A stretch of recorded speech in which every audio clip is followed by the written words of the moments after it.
Bienvenidos de nuevo a nuestro canal Psicología Jungiana. En el capítulo de hoy, titulado Ovnis y Arquetipos, Exploración Jungiana, vamos a explorar los rincones más profundos de la psicología y la gnosis, desvelando los misterios del alma humana y sus conexiones con lo cósmico. Nos aventuraremos aún más lejos, adentrándonos en el enigmático mundo de los encuentros con ovnis y de extraterrestres desde una perspectiva jungiana. ¿Qué revelan estos encuentros sobre nuestra psique colectiva y sobre la época histórica en la que vivimos? ¿Son manifestaciones del arquetipo del sí mismo? ¿O acaso son visitas de seres de otros mundos que buscan comunicarse con nosotros? Acompáñanos en esta exploración de lo desconocido, donde cada avistamiento es una ventana hacia lo inexplorado en la profundidad de la psique humana. No olvides suscribirte para no perderte ninguna de nuestras investigaciones, dejar un like si te ha intrigado este tema y compartir tus propias experiencias y pensamientos en los comentarios. Juntos descubriremos los secretos que el universo tiene reservados para nosotros. Veamos.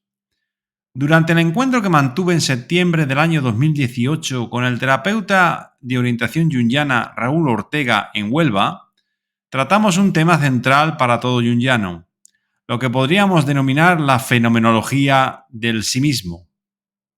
Estuvimos conversando acerca de los encuentros con objetos volantes no identificados y con sus supuestos tripulantes, es decir, con extraterrestres.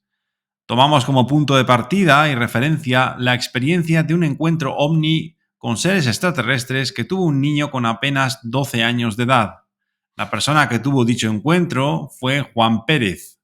En la actualidad Juan tiene aproximadamente 56 años, pero a la edad de 12 años tuvo un encuentro que le produjo semejante conmoción que tardó alrededor de 40 años en que su consciencia pudiera asimilar tamaña vivencia.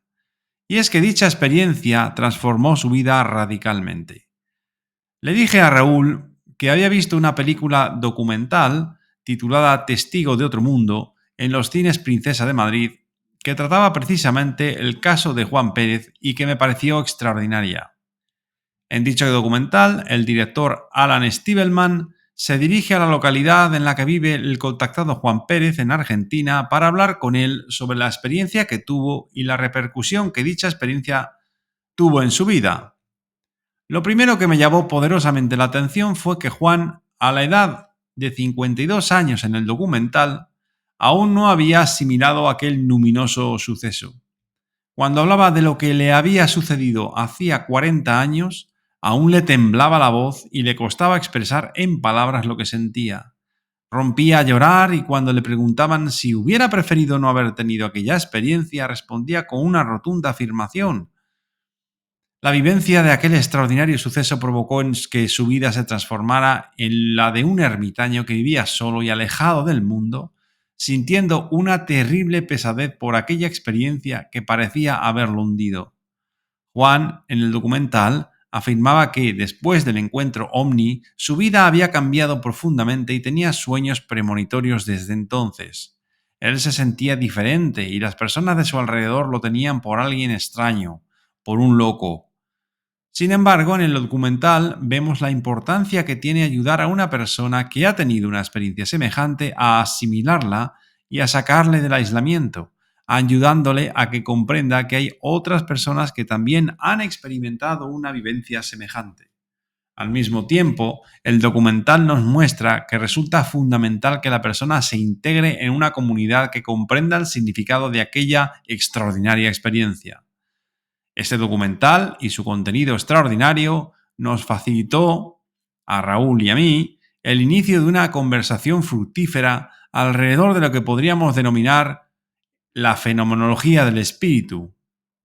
Una de las críticas que hicimos a la conclusión a la que llegaba el director del documental fue que para Alan Stivelman aquella experiencia vivida por Juan podía explicarse a través de una experiencia interior transferida en la realidad exterior, es decir, de una proyección, de un contenido inconsciente. Básicamente, esta es la tónica de la mayoría de los psicólogos jungianos que explican la experiencia de lo luminoso a través del mecanismo de la proyección de los contenidos de lo inconsciente colectivo. Sin embargo, Jacques Vallée lo explicaba de un modo diferente al hablar de otros mundos o de otras dimensiones, haciendo alusión a la física cuántica. Esta última explicación se ajusta, en nuestra opinión, mucho más a la realidad del fenómeno. Si bien yo mismo, en la mayoría de mis escritos, hablo de la proyección de los contenidos de lo inconsciente colectivo en la realidad manifiesta, y por lo tanto hago una explicación de carácter inmanentista, soy consciente, al igual que Raúl, de que las experiencias como las de Juan no pueden explicarse únicamente a través de experiencias subjetivas. El espíritu de la profundidad y las potencias espirituales llamadas arquetipos constituyen precisamente la materia prima de esa profundidad, y dicho espíritu no puede entenderse únicamente desde el punto de vista de una psicología subjetiva, sino que alude, por sobre todo, a una dimensión o a un mundo que se encuentra allende las fronteras de lo subjetivo. Se trata de lo que podríamos denominar el reino de Dios o del mundo de las ideas perfectas de Platón. Y este mundo es un mundo objetivo, una realidad metafísica que puede manifestarse, como de hecho lo hace, en esta realidad material, pero que no pertenece a esta realidad, sino que la trasciende. En la psique, es decir, en el alma, también se manifiesta o se puede manifestar esta realidad metafísica en forma de sueños, por ejemplo. Dichos sueños pertenecen a una categoría diferente a la de los sueños personales u ordinarios. De ahí que, como vemos en el documental a través del anciano sabio de la tribu guaraní, se denominan sueños verdaderos o bien grandes sueños, como los denominaba Jung también. En estos sueños se manifiesta lo real, con mayúscula, es decir, aquellas potencias espirituales que forman parte del espíritu de la profundidad como diferentes atributos de Dios, esto es, los arquetipos. Sucede de un modo semejante a cuando se realiza una meditación como es la imaginación activa. Sin embargo, no en todos los casos en los que se realiza una imaginación activa se convocan contenidos de lo inconsciente colectivo. En ocasiones, al igual que sucede con los sueños de carácter personal, las imágenes se refieren a aspectos subjetivos que nada tienen que ver con las auténticas imágenes arquetípicas en las que el sí mismo se manifiesta a la consciencia del hombre. Podríamos expresarlo de un modo conciso del siguiente modo. En la más profunda inmanencia, es decir, en la psique, se hace presente lo absolutamente trascendente, es decir, el espíritu de la profundidad. Por eso, en la mayoría de los encuentros con ovnis, estos tienen una dimensión material y no sólo simbólica. En este punto estuvimos reflexionando Raúl y yo acerca de la enorme diferencia entre la realidad del espíritu y el ámbito de la abstracción intelectual. Para muchos intelectuales y también para muchos jungianos, ambas realidades o dimensiones tienden a identificarse. Sin embargo, para nosotros hay una diferencia cuantitativa y cualitativa entre el ámbito de la abstracción intelectual, en donde cabría la opción de la reflexión intelectual alrededor del símbolo y de lo simbólico de un lado, y el mundo de lo real entendido como el ámbito de lo divino que tiene un carácter metafísico.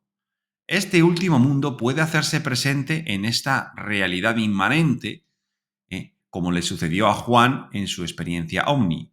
Dicha experiencia puede perfectamente entenderse como una experiencia de Dios, no como una proyección de contenidos inconscientes en la realidad objetiva, sino como una manifestación de lo real en este mundo fenoménico. Tras esta reflexión alrededor de la realidad de Dios y del mundo trascendente de lo real, Raúl trajo a colación las imágenes que dibujó un paciente suyo tras haber tenido un contacto ovni que experimentó junto a su padre y a su madre y que había intuido bastantes horas antes de que sucediera, advirtiéndoselo a sus sorprendidos padres. Nuevamente estuvimos reflexionando acerca del mundo de lo real y de cómo en su paciente se había manifestado en este mundo material.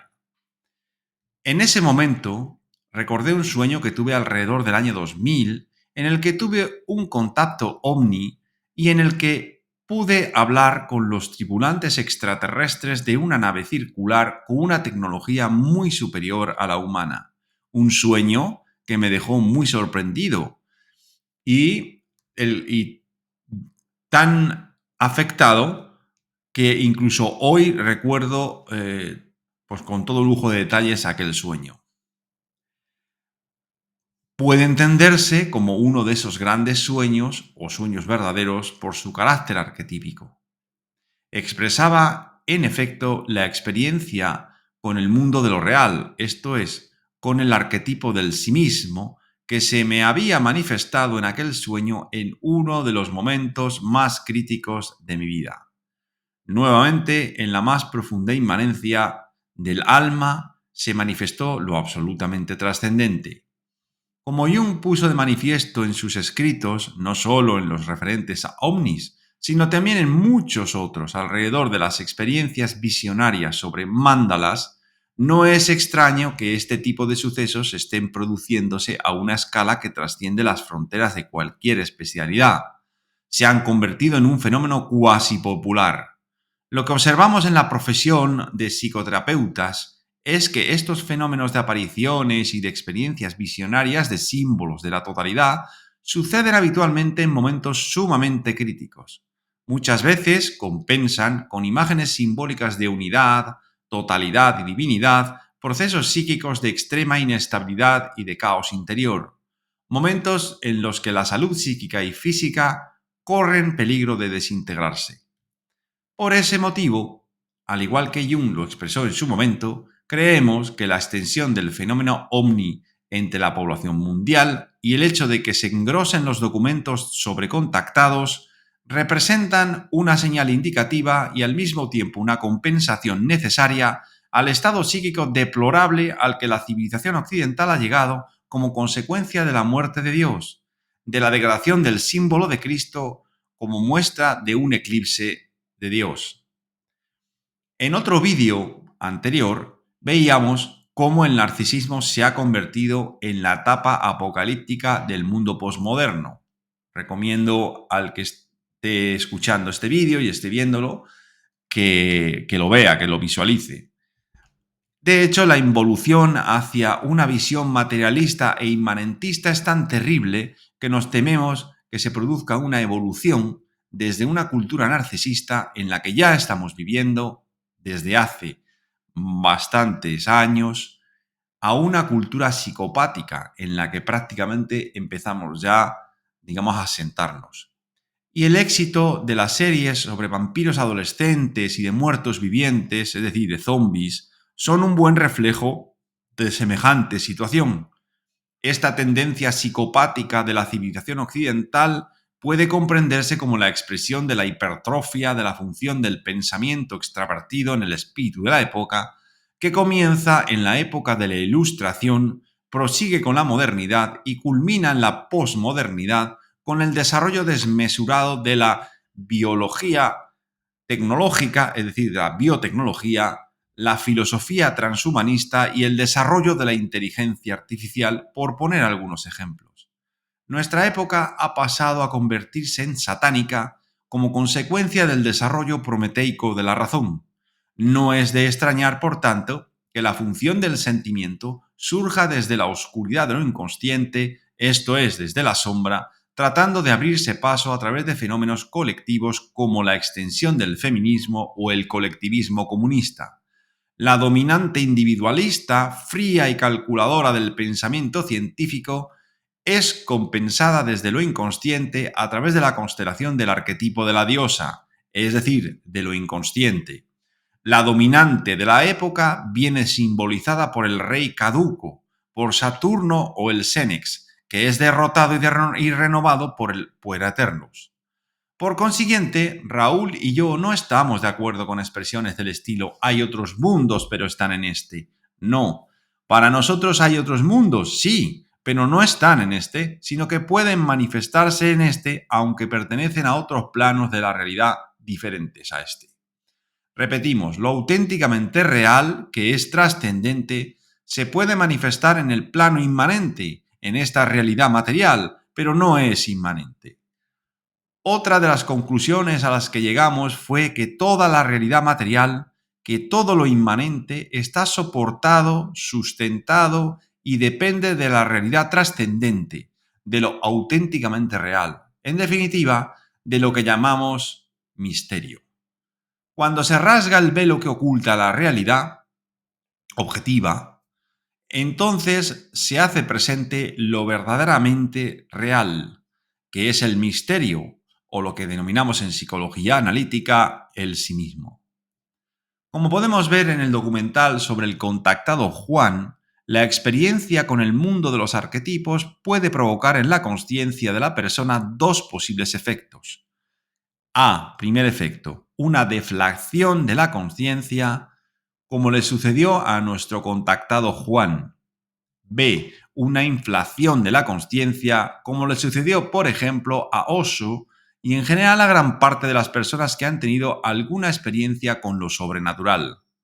En el caso de la deflación de la consciencia, lo que sucede es, como el testimonio de Juan nos muestra, que la consciencia se siente aplastada y devaluada ante la experiencia luminosa de lo real. En el caso de la inflación de la consciencia, lo que sucede es justo lo contrario, que la consciencia se infla y por un tiempo la persona contactada puede creerse un mensajero de Dios, creyendo que su destino es superior al del resto de los mortales o más importante, y despreciando o minusvalorando el destino y el camino de los demás. En el cristianismo, por ejemplo, podemos ver este efecto en el propio Jesús cuando tiene las primeras experiencias con el Padre, y especialmente en los momentos en los que es tentado por el diablo en el desierto.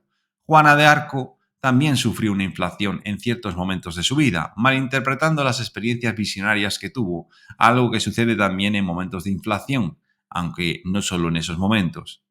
En todo caso, dichos efectos pueden considerarse ineludibles o habituales y son, de hecho, señales de que la persona ha tenido una auténtica experiencia con lo luminoso.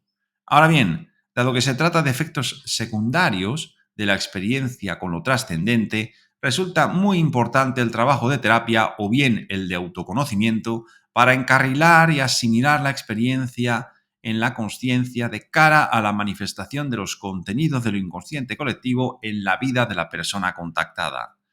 Por supuesto, experiencias de esta índole, que, si bien no son comunes, sí les han ocurrido a determinadas personas a lo largo de la historia de la humanidad, como el documental de Juan ejemplifica, ponen en entredicho esta afirmación acerca del trabajo psicológico previo a cualquier experiencia espiritual. Para empezar, dicha experiencia acontece contra la voluntad del contactado incluso, siendo de hecho convocada por la profundidad, es decir, por el arquetipo del sí mismo, no por la intención y los deseos conscientes de la persona. Además, dicha experiencia tiene unas repercusiones extraordinarias en la vida del individuo. Y finalmente, dichas experiencias, una vez asimiladas por la consciencia, le permiten al contactado conocer cuál es su auténtica vocación y la comunidad de personas a las que pertenece. Esto es precisamente lo que traté de desarrollar en dos de mis ensayos novelados, en Al final del túnel y en La hermandad de los iniciados. En la primera novela, en Al final del túnel, narro la historia de un iniciado, lo que podríamos denominar un contactado, en la época actual, y en la segunda, su inclusión en una comunidad heterogénea de gnósticos. Desde un punto de vista psicológico y terapéutico, la experiencia de lo luminoso es cuanto menos traumática, y ominosa desde luego, y terrible, fascinante y tremenda en términos de Rudolf Otto. Sin embargo, es la única experiencia que, para determinadas personas, resulta sanadora. Aquí cabría, por lo tanto, diferenciar entre la pequeña psicoterapia o falsa psicoterapia en la que se abordan los síntomas propios de los trastornos mentales y en la que se busca que el paciente se vuelva a adaptar a la realidad de la personalidad número uno, es decir, de la máscara social, al espíritu de los tiempos, de la gran psicoterapia o verdadera psicoterapia que consiste precisamente en la experiencia que Juan tuvo a los 12 años de edad y que posteriormente, 40 años después, pudo asimilar su conciencia encaminándolo hacia la manifestación de su auténtica vocación en el seno de una comunidad guaraní, es decir, de una iniciación. Al hilo de todas estas reflexiones, conviene traer a colación, por lo presente, que está en la película el arquetipo del ermitaño. Cuando este arquetipo se constela en la psique, empuja a la conciencia a retirarse del mundo, en aras del desarrollo de la personalidad número 2 u hombre interior. Un ejemplo de ello lo encontramos en el propio Jung cuando se retiró al torreón de Bollingen. De hecho, una vez realizado el recorrido extravertido hacia el mundo, el movimiento es hacia la vida estética habitualmente. Recomiendo que vean, que visualicen el vídeo en el que hablo precisamente de los símbolos en el torreón de Bollingen de Jung. Esta reflexión nos conduce a considerar la importancia de que las personas comprendan cuál es su auténtica vocación. Así, por ejemplo, si el monje es el arquetipo presente en la psique de una mujer, como imagen del animus, ésta debiera saber que su camino probablemente la conduzca por la vía seca del convento o de un sucedáneo de éste. Se trata desde luego de una vía poco común en nuestros días, dado que la experiencia erótica a través del cuerpo y de las relaciones matrimoniales, mucho más habitual en la vivencia del eros en las mujeres, no formaría parte del camino de la monja. Así, la fecundación no vendría a través del cuerpo, mediante las relaciones eróticas con un hombre, de la experiencia de la maternidad y de la vida familiar, sino a través de su consagración al espíritu que desde lo alto la puede fecundar. Esta es una situación muy extraña, muy extraordinaria, digamos, en la época en la que vivimos precisamente, por la falta de contacto con esa realidad profunda, ¿no? Por la falta de iniciación, en realidad. Y la falta de iniciación no solamente se produce en hombres, sino también es una carencia que se produce también, por supuesto, en las mujeres. Por lo tanto, en nuestra época posmoderna, y efectivamente nos damos cuenta de que existe una tremenda falta de relación con el hombre interior, ¿no? Con la personalidad número 2. Y por eso, en gran medida, muchas veces, la inmensa mayoría de los textos y de las investigaciones alrededor de los ovnis y de los contactados se realiza siempre desde el punto de vista extravertido, es decir, como si estos personajes o estas naves fuesen o perteneciesen a un planeta diferente, ¿no? Y como si fueran personajes un poco extraños, ¿no? Pero siempre sin comprender esta realidad, digamos, de lo inconsciente colectivo, esa realidad de la profundidad que efectivamente es trascendente y que se puede expresar, como hemos dicho, en la realidad inmanente, a través precisamente del mundo, o de la realidad de la imaginación. Ese mundo o esa realidad que es de acuerdo al orden simbólico de nuestra conciencia colectiva, es decir, del espíritu de esta época, precisamente está totalmente rechazado, ¿no? Como algo negativo. Digamos que la imaginación es algo así como el estercolero del que hablaban los alquimistas, ¿no? Aquello rechazado. La piedra, digamos, angular es precisamente la piedra que se rechaza, que los constructores rechazan, ¿no? Y eso es precisamente la imaginación. Bueno, muchas gracias por su atención y nos vemos en el próximo vídeo.